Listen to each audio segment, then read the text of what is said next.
Hi friends, welcome. இந்த வீடியோவில் நம்ம என்ன பார்க்க போகிறோம் அப்படின்னு பார்த்தீங்கன்னா net exam November 2020 paper 2 computer சயின்ஸில் கேட்டிருக்க ஒரு 5 கொஷின்ஸ் தான் இங்கே சால்வ் பண்ண போகிறோம். இதுக்கு முன்னாடி 3 வீடியோஸ் அப்லோட் பண்ணியிருக்கேன். ஸோ அந்த வீடியோவெல்லாம் பார்க்காதவங்க அந்த வீடியோவையும் பார்த்துருங்க. வாங்க என்ன கொஷின் இருக்குன்னு பார்க்கலாம். What is the radix of the numbers if the solution to the quadratic equation x squared minus 10x plus 26 equal to 0 is x equal to 4 and x equal to 7?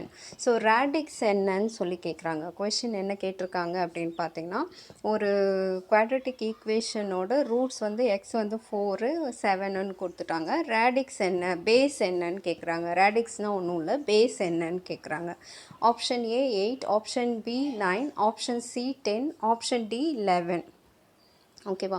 So இப்போ இங்கே 2 method use பண்ணி solve பண்ணியிருக்கோம் இதை. So first method பார்த்திங்கன்னா என்ன பண்ணுறோம் அப்படின்னு பார்த்திங்கன்னா ஃபோர் ரூட் இருக்கு இல்லையா, அந்த 4 ரூட்டை வச்சு சால்வ் பண்ண போகிறோம். ஃபஸ்ட்டு மெத்தடில் 4 எடுத்துக்கிறேன்.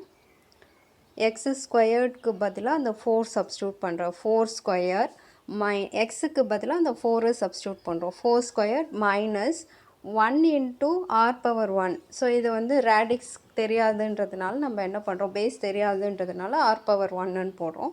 1 இன்ட்டு ஆர் பவர் 1 ப்ளஸ் இந்த 0 10 இருக்கு இல்லையா, அதை பிரித்து எழுதுகிறோம். 1 into R power 1, 0 into R power 0ன்னு எழுதுகிறோம். நெக்ஸ்ட் அடுத்தது ப்ளஸ் 4 இன்ட்டு 4. ஸோ இந்த எக்ஸுக்கு பதிலாக 4 சப்ஸ்டியூட் பண்ணுறோம். எக்ஸுக்கு பதிலாக இந்த 4 இங்கே சப்ஸ்டியூட் பண்ணுறோம். அடுத்தது ப்ளஸ் 26 இருக்குது. 26ஐயும் அதே மாதிரி பிரித்து எழுதுகிறோம். 2 into R 1 plus 6 into R power 0ன்னு எழுதுகிறோம். நெக்ஸ்ட்டு பாருங்கள், 4 ஸ்கொயர் பண்ணிங்கன்னா 16. நெக்ஸ்ட் அடுத்தது 1 இன்ட்டு ஆர் பவர் 1னா ஆர் தான் கிடைக்கும் நம்மளுக்கு. நெக்ஸ்ட்டு இது 0 ஆகிடும். இந்த டேர்ம் 0 இன்ட்டு ஆர் பவர் 0 ஆகிடும். ஸோ இன்ட்டு 4 இருக்குது. அப்போ 4rன்னு எழுதலாமா, மைனஸ் 4r ப்ளஸ் இங்கே அதே மாதிரி பார்த்திங்கன்னா 6 இன்ட்டு 1 கிடச்சிரும். 2 இன்ட்டு ஆர் பவர் 1 ஆர் கிடைக்கும். 2r into 6. அப்போ 2r போட்டுடுறோம் ப்ளஸ் 6, அந்த 6ஐ அப்படியே போடுறோம். ப்ளஸ் 6 ஈக்குவல் டு 0ன்னு போடுறோம்.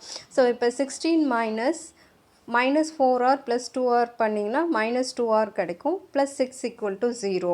ஸோ இப்போ ஆரில் ஒரு சைட் கொண்டு வந்துட்டு இந்த கான்ஸ்டன்ட் வேல்யூவை இன்னொரு சைட் கொண்டு போகிறோம். So minus 2r equal to minus 16 minus 6.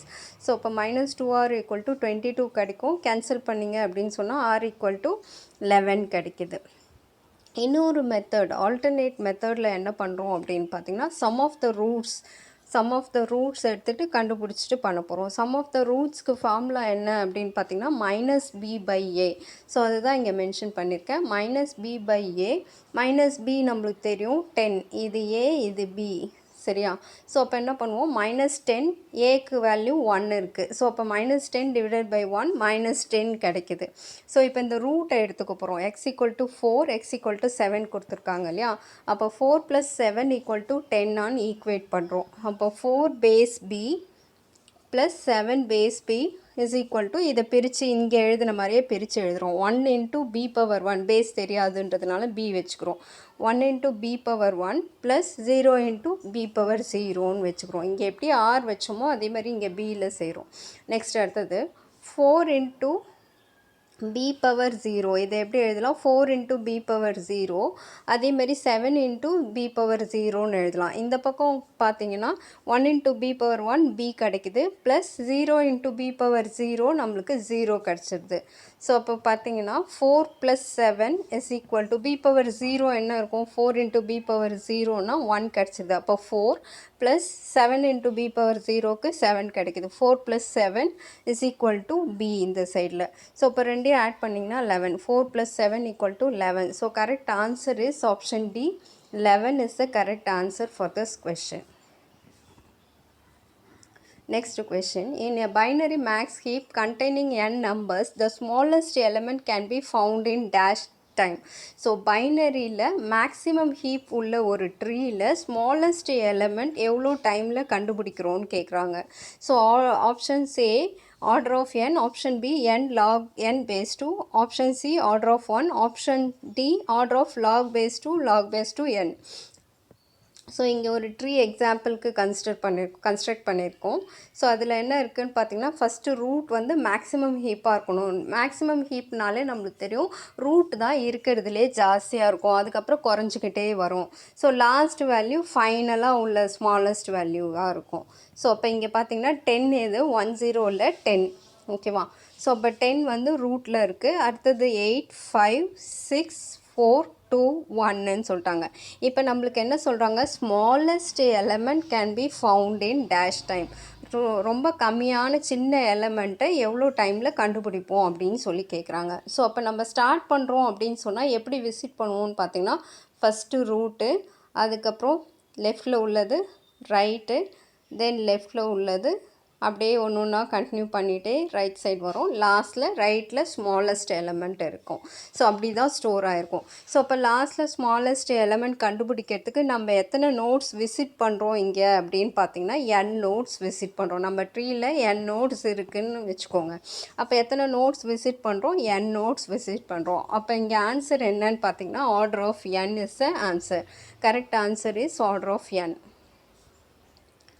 Next question, modify the structure by restructuring is called dash.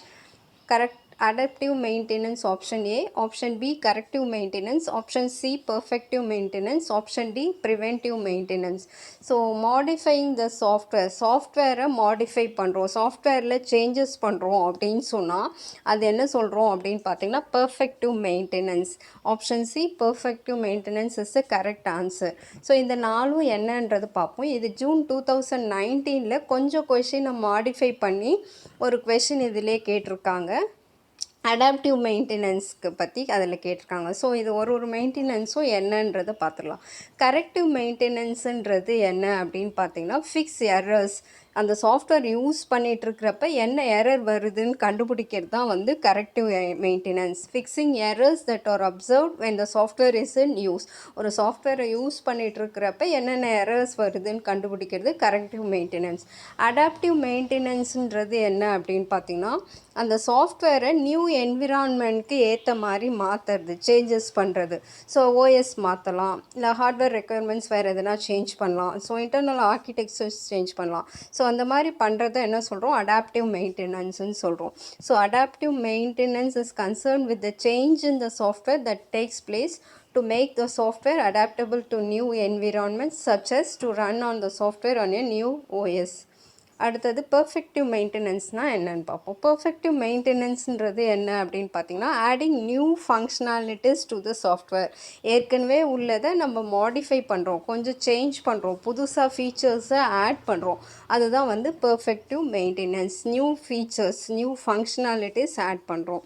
Preventive maintenance இது என்ன அப்படின்னு பார்த்தீங்கன்னா, எரரே வராமல் ப்ரிவெண்ட் பண்ணுறது, வியர் அண்ட் டியர்ஸ் என்னன்னு கண்டுபிடிச்சி அதெல்லாம் ரிமூவ் பண்ணுறது தான் வந்து ப்ரிவென்டிவ் மெயின்டெனன்ஸ்னு சொல்கிறோம். அப்போ changes to prevent the occurrence of errors வராமல் தடுக்கிறது, அதுதான் ப்ரிவென்டிவ் மெயின்டெனன்ஸ்ன்றது. நம்ம கொஸ்டினில் என்ன கேட்டிருக்காங்கன்னு பார்த்தீங்கன்னா, modifying the software by restructuring. So அப்போ என்ன பண்ணுறோம் இங்கேன்னு பார்த்தீங்கன்னா, மாடிஃபை பண்ணுறோம், புது ஃபீச்சர் ஆட் பண்ணுறோம். ஸோ அதனால தான் இது என்ன சொல்கிறோம், பெர்ஃபெக்டிவ் மெயின்டெனன்ஸ்னு சொல்கிறோம். Option C perfective maintenance is the correct answer. Next question from digital. Simplify expressions for the Boolean function f of a b c d equal to summation of 0 1 2 3 6 12 13 14 15 is or. So options கொடுத்துட்டாங்க. So எந்த option வந்து கரெக்டான ஆன்சர்னு சொல்லி கேட்டிருக்காங்க. நம்ம வந்து first இதை solve பண்ணுவோம். ஸோ என்ன கொடுத்துருக்காங்களோ அது எல்லாத்தையும் முதல்ல டேபிளில் ஃபில் பண்ணுவோம். ஸோ 4 வேரியபிள்ஸுன்றதுனால இங்கே 4x4 எடுத்துக்கிட்டேன் நான் டேபிள். ஸோ இப்போ ஏபி இந்த சைடு வர காலம் சைடு உள்ள ரோ சைடு உள்ளதெல்லாம் ஏபின்னு சொல்லுவோம் வேரியபிள், காலம் சைடில் உள்ளதை சிடின்னு மென்ஷன் பண்ணுறோம். மேலே 0 0 0 1 1 1 1 0 இது வந்து 0 1 2 வந்து இந்த பக்கம் எழுதணும், 3 இங்கே வரும். அடுத்தது அதே மாதிரி ரோ வைஸில் எழுதிக்கிறோம், 0 0 0 1 1 1 1 0ன்னு எழுதிக்கிறோம். ஸோ இது வந்து கார்னாக் மேப் டேபிள், அதை வச்சு சால்வ் பண்ணுறோம் நம்ம. ஸோ இப்போ 1 வந்து பிளேசஸ் கொடுத்துட்டாங்க, 0 1 2 3 and then 6 12, 13, 14, 15 இந்த பிளேசஸ்லாம் ஒன்னுன்னு சொல்லி கொடுத்துட்டாங்க. ஓகேவா? ஸோ இப்போ நம்ம வந்து இந்த ஒன்னெல்லாம் மார்க் பண்ண போகிறோம். ஸோ இங்கே ஒரு 4 ஒன்ஸ் இருக்குது, அதை அப்படியே மார்க் பண்ணிடுறேன். நெக்ஸ்ட் இங்கே ஒரு 4 ஒன்ஸ் இருக்குது. ஸோ இப்போ 8 ஒன்ஸ் ஆயிடுச்சா? அடுத்தது இந்த ஒன்னையும் மார்க் பண்ணுறோம், இந்த ஒன்னையும் மார்க் பண்ணுறோம். ஸோ இது எல்லாத்தையும் எடுத்து எழுத போகிறோம். எழுதுறதுக்கு என்ன பண்ணுவீங்க அப்படின்னு பார்த்தீங்கன்னா, 0வாக இருந்துச்சுன்னா டேஷ் சேர்த்துக்கணும் வேரியபிளில், 1 மட்டும் இருந்துச்சுன்னா டேஷ் சேர்க்காமல் போடணும். ஸோ இப்போ ஃபஸ்ட்டு பாக்ஸ்க்கு இந்த பாக்ஸ்க்கு எழுதுவோம். அப்போ எழுதுகிறப்ப ரோ வைஸ்லேயும் காலம் வைஸ்லேயும் உள்ள வேரியபிளை நம்ம மென்ஷன் பண்ண போகிறோம். 0வாக இருந்துச்சுன்னா டேஷ் சேர்க்கணும், 1ஆக இருந்துச்சுன்னா டேஷ் சேர்க்க வேண்டாம். ஓகேவா? அப்போ ஏபி வந்து 0 0ன்னு இருக்குது. அப்போ என்ன பண்ணுறோம், ஏ டேஷ் பி டேஷ், அடுத்தது சிடி அதே மாதிரி 0 0வாக இருக்குது, சி டேஷ் டி டேஷ்னு எழுதுகிறோம். அடுத்த இந்த பாக்ஸ்க்கு எழுதுவோம். இதுக்கு எழுதுனீங்கன்னா என்ன வரும், A dash B dash, A dash B dash, C dash D. ஓகேவா? அடுத்த பாண்டுக்கு எழுதுவோம். ஸோ அதுக்கு எழுதுனீங்கன்னா என்ன கிடைக்கும், A dash B dash CD. ஓகேவா? அதே மாதிரி இதுக்கு எழுதணும்னா ரோ வைஸில் ஏ டேஷ் பி டேஷ் இருக்குது, காலம் வைஸில் ஏசி டி டேஷ், அதுதான் இங்கே எழுதியிருக்கோம். அடுத்தது பாருங்கள், அடுத்த ஒன் வந்து கீழே. ஸோ இதை எழுதணும்னா ஏபி, ஏன்னா ரெண்டுமே 1 1 வந்துடுச்சு, AB CD dash corresponding column பார்க்குறோம், சி டேஷ் டி டேஷ் கிடச்சிடுது. அடுத்த ஒன்க்கு எழுதுகிறோம் AB C dash D dash, sorry C dash D. அதே மாதிரி ஒன்றுத்துக்கும் எழுதுகிறோம். அடுத்த ஒன்க்கு எழுதுனீங்கன்னா ஏபி சிடி, நாலுமே ஒன்றா இருக்கிறதுனால ஏபிசிடி கிடச்சிடுது. அடுத்த ஒன்க்கு எழுதுகிறோம், இந்த ஒன்க்கு எழுதுகிறோன்னா ஏபி, இங்கே வந்து சிடி டேஷ். ஓகேவா? அதை எழுதியிருக்கோம்.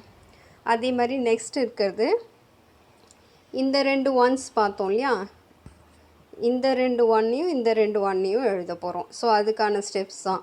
ஸோ அப்போ இங்கே என்ன பண்ணுறோம் அப்படின்னு பார்த்தீங்கன்னா, A dash B dash C D dash. So இந்த ஒன்க்கு எழுதுகிறப்ப A dash B dash C D dash எழுதுகிறோம். அடுத்தது இந்த ஒன்க்கு எழுதுகிறப்ப A dash B plus C D dash, அது எழுதியாச்சு. அடுத்தது பாருங்கள், அடுத்த இதே காம்பினேஷனுக்கு எழுதுகிறோம், A dash B C D dash எழுதிட்டோமா?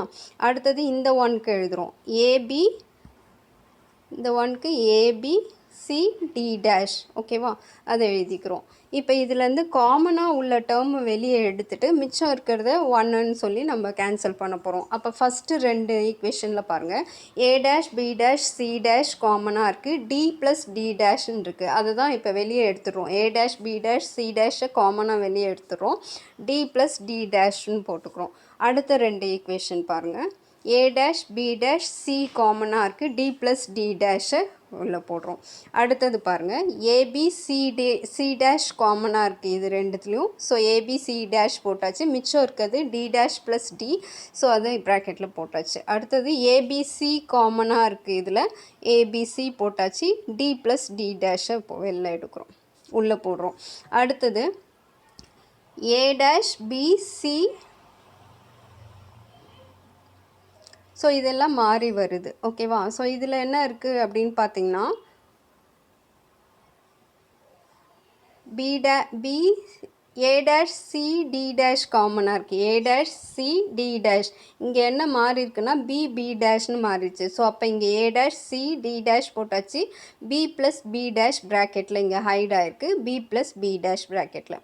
அடுத்த 2 எடுத்துக்குவோம், A dash C D dash காமனாக இருக்குது, பிசிடி டேஷ் காமனாக இருக்குது, ஏ ப்ளஸ் ஏ டேஷை உள்ளே போடுறோம். ஸோ இதை எடுத்து எழுதியாச்சு. இப்போ நம்ம என்ன பண்ணுறோம் அப்படின்னு பார்த்தீங்கன்னா, இந்த மாதிரி டி ப்ளஸ் டி டேஷ்ன்னு போட்டோம் இல்லையா, இதுக்கு பதிலாக 1 நம்ம எடுத்துக்கலாம், அதுக்கு பதிலாக 1 தான் ஃபார்முலா. ஓகேவா? ஸோ அப்போ வந்து நம்ம ஆரம்பத்தில் படிச்சிருப்போம், D plus D dash equal to 1, A plus A dash equal to 1ன்னு படிச்சிருப்பீங்க. ஸோ அந்த மாதிரி இங்கே சால்வ் பண்ணுறோம். அப்போ A plus A dash B dash C dash plus A dash B dash C plus ABC dash plus ABC plus A dash C dash CD dash plus BCD டேஷ்ன்னு போட்டுரும். இப்போ இதில் அகெயின் இங்கே பாருங்கள், ஃபஸ்ட்டு ரெண்டுத்தில் A dash B dash காமனாக இருக்குது, C plus C dash திரும்ப வருது. ஸோ அதனால் அதை சால்வ் பண்ணுறோம். அடுத்தது ஏபி காமனாக வெளியே எடுத்துட்டோம். நெக்ஸ்ட்டு ரெண்டு ஈக்குவேஷன்லேருந்து சி ப்ளஸ் சி டேஷை உள்ளே போடுறோம். அடுத்தது ஏ டேஷ் சிடி டேஷ் அதை அப்படியே எடுத்துக்கிறோம், பிசிடி டேஷ் அப்படியே எடுத்துக்கிறோம். ஸோ இப்போ இதையும் சால்வ் பண்ணுறீங்க. சி ப்ளஸ் சி டேஷ்க்கு பதிலாக 1 சப்ஸ்டியூட் பண்ணிடுவோம். அப்போ மிச்சம் இருக்கிறதெல்லாம் எடுத்து எழுதுகிறோம். ஏ டேஷ் பி டேஷ், அடுத்தது பார்த்திங்கன்னா AB, A dash C dash CD dash ஒன்று, அடுத்தது பிசிடி டேஷ். ஸோ இது 4 தான் நம்மளுக்கு கிடச்சிருக்க ஆன்சர். ஸோ கொடுத்துருக்க கொஷினில் பார்த்திங்கன்னா உங்களுக்கு என்ன பண்ணியிருக்காங்கன்னு பார்த்திங்கன்னா A dash B plus AB, A dash C D dash ஒரு இடத்துலையும் பிசிடி டேஷ் இன்னொரு இடத்துலையும் கொடுத்துட்டாங்க. அப்போ கரெக்ட் ஆன்சர் எதுன்னு கேட்டிருக்கிறதுல நம்மளுக்கு ஏ ஒன்லின்னா கிடையாது, ஏ அண்ட் பி ஒன்லின்னாலும் கிடையாது. ஸோ அப்போ நம்மளுக்கு பி அண்ட் டி தான் வந்திருக்கு. இங்கே என்ன பி ஒன்லி கொடுத்துருக்காங்க, அதுவும் இல்லை. ஸோ அப்போ B and D only, option D B and D only is the correct answer for this question. Next question.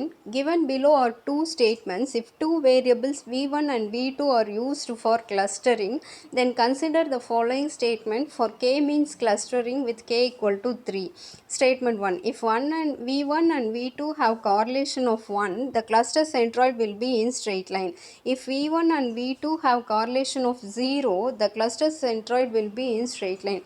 In the light of the above statements, choose the correct answer from the options given below. Both statements 1 and 2 are true. Both statement 1 and 2 are false. Both statement 1 is correct but statement 2 is false. Statement 1 is incorrect but statement 2 is true. So இங்கே என்ன சொல்லியிருக்காங்கன்னா கிளஸ்டரிங்னா grouping பண்ணுறது தான். So ஒரு based on the type நம்ம group பண்ணுவோம், group பண்ணுறது தான் வந்து கிளஸ்டரிங் சொல்கிறோம். இங்கே வந்து கிளஸ்டருக்கு வந்து என்ன கொடுத்துட்டாங்க, k equal to 3ன்னு கொடுத்துட்டாங்க. ஸோ இப்போ நம்ம வந்து v1 v2 ரெண்டு வேரியபிள்ஸ் யூஸ் பண்ணுறோம், அதோட கார்லேஷன் 1ன்னு இருக்குது. ஸோ கிளஸ்டர் சென்ட்ராய்டு வந்து ஸ்ட்ரெயிட் லைனில் இருக்கும். This is true statement. அடுத்த ஸ்டேட்மெண்ட் எடுத்துக்கிட்டிங்கன்னா if v1 v2 have correlation of 0ன்னு கொடுத்துருக்காங்க, the centroid will be in straight line. இது வந்து false statement. So correlation between the variables. So correct answer is, ஆன்சரை பார்த்துருவோம், அதுக்கப்புறமா அந்த நோட் பார்க்கலாம். ஆன்சர் என்ன அப்படின்னு பார்த்தீங்கன்னா statement 1 is correct but statement 2 is false. Option C is the correct answer. So இங்கே என்ன சொல்கிறாங்க அப்படின்னு பார்த்தீங்கன்னா variables v1 and v2 correlation வந்து 1ன்னு வந்துச்சு அப்படின்னு சொன்னால் எல்லா டேட்டா பாயிண்ட்ஸும் ஸ்ட்ரெயிட் லைனில் தான் இருக்கும்னு சொல்கிறாங்க. காரலேஷன் 1 வந்துச்சு அப்படின்னு சொன்னால் all data points in straight line will be in straight line. So அதனால் இந்த 3 கிளஸ்டர் சென்ட்ராய்ட்ஸ் எல்லாமே ஸ்ட்ரெயிட் லைன் தான் இங்கே ஃபார்ம் ஆகுதுன்னு சொல்லியிருக்காங்க. So option C is the correct answer. Thank you friends. இந்த வீடியோ உங்களுக்கு பிடிச்சிருந்துச்சுன்னா லைக் பண்ணுங்கள், ஷேர் பண்ணுங்கள், சப்ஸ்கிரைப் பண்ண மறந்துடாதீங்க. கூடவே உள்ள பெல் ஐக்கானையும் ப்ரெஸ் பண்ணுங்கள். அப்போ தான் நான் போடுற ஒவ்வொரு வீடியோவும் உங்களுக்கு நோட்டிஃபிகேஷனில் காட்டும். தேங்க்யூ.